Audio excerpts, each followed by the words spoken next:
Praise the lord. మన ప్రభువైన యేసుక్రీస్తు నామములో ప్రియ దేవుని పిల్లలైన మీ అందరికీ నా హృదయపూర్వకమైన వందనాలు తెలియజేస్తున్నాను. ప్రతిదినం ప్రభు తన మాటను వాగ్దానంగా మనకు అనుగ్రహిస్తున్నాడు.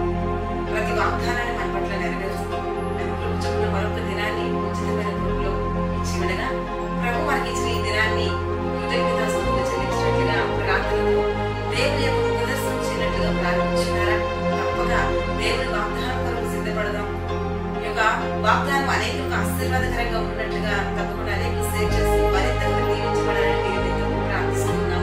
ఈ ఉదయకాల సమయంలో ప్రభు తన మాటల వాగ్దానం మనకు అనుగ్రహిస్తుండగా చదువుకుందాం.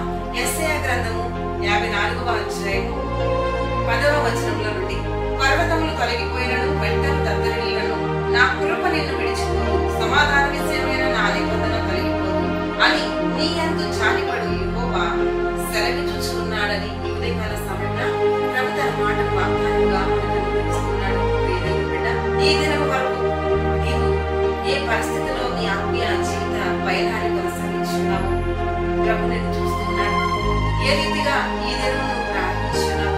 ఏ రకమైన నిరుత్సాహం నిరాశ నేను వెంబడిస్తున్నాయి?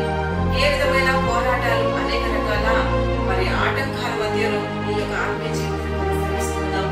దేవుని కోల్పోయిన స్థితిలో ఈ దినాన్ని నువ్వు ప్రారంభించున్నావు. ప్రభు నీతో మాట్లాడుచు నిన్ను బలపరిచేందుకే తన వాగ్దానం ఉదయకాల సమయంలో నీకు అనుగ్రహిస్తున్నాడు.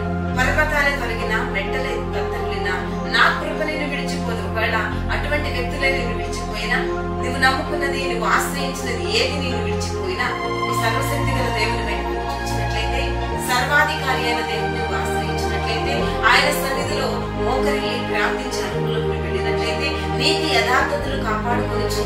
దేవుని అడుగు జాడల్లో నీవు నడుచుచు ఆయన సహవాసంలో వర్తిల్లకు సిద్ధపడినట్లయితే ప్రభు తన మాటను వాగ్దానముగా నీకు దయచేస్తున్నాడు. పర్వతాలే తొలగిన మెట్టలే దద్దరిల్లిన నా కృప నిన్ను విడిచిపోదు అని ప్రభు తన కృప చూపి అన్ని విషయాలను లేవనెత్తి, ఇదిగో సమాధాన విషయమైన ఆయన నిబంధన ఎడల తొలగిపోకుండా ఏవైతే వాగ్దానం ఇచ్చినాడో వాగ్దానం నెరవేర్చడానికి ఆయన సమర్థుడు, శక్తివంతుడైన దేవుడై ఉదయకాల సమయంలో నిన్ను ఆదరించుచున్నాడు. ఆయన నీపై చాలిపడి ఈ మాటలు తెలియజేస్తున్నాడు. ఈ గ్రంథంలో అపొస్తలుడైన పౌలు మనం చూస్తే ఎటువంటి బలహీనతతో ఉన్నా, ఏ స్థితిలో ఉన్నా, ఏ స్థలమందున్నా, ఏ పరిస్థితిని ఎదుర్కొంటున్నా నీ కృప నాకు చాలును అని దేవుని ఎదుట అపొస్తలుడైన పౌలు మాట్లాడుతూ ఉన్నట్లుగా బైబిల్ గ్రంథంలో లేఖనాలు తెలియజేస్తున్నాయి.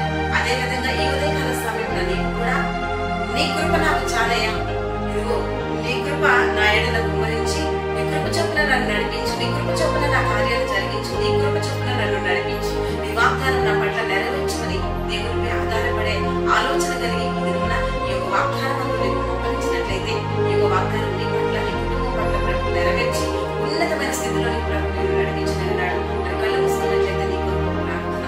తండ్రి నీకు స్తోత్రమయ్యా, ఈ ఉదయకాల సమయంలో ఇబ్రాయిలకు విధించిన యొక్క వాగ్దానం పట్ల స్తోత్రాలు చెల్లిస్తున్నాను.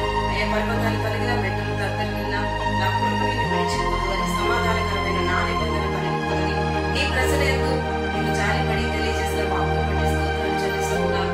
ప్రతి బిడ్డని ఈ ఉదయకాల సమయంలో దృష్టించండి. ఎవరు ఏమి కోల్పోయిన స్థితిలో ఇదిగో ఈ వాక్యాలు నిలిచున్నారో వారిని గొప్ప ఆదరణ కలిగించి ప్రభు నెమ్మదినిచ్చి నీ కృప చూపి నడిపించుకొని అడుగుతున్నాను. కుటుంబాల్లో నెమ్మది, సంతోషం, సమాధానం, ఆదరణ కలుగుగా ఉదయకాల సమయంలో ఎవరు బలహీనంగా ఉన్నారో బలపరచండి. మన కుటుంబాల్లో వారు ప్రారంభిస్తున్న ప్రతి చేతి పని ప్రయత్నంలో నీ సహాయం అందించి నడిపించిన ప్రభు ఈ దినములనే ఈ మాటలు వింటున్న బిడ్డలు ఈ వాక్కుల చేత ఆదరించబడాలి, నీ వైపు ఆకర్షించబడాలి, రాజ్య సంబంధాలు ఉన్నట్లుగా సహాయం దయచేయండి.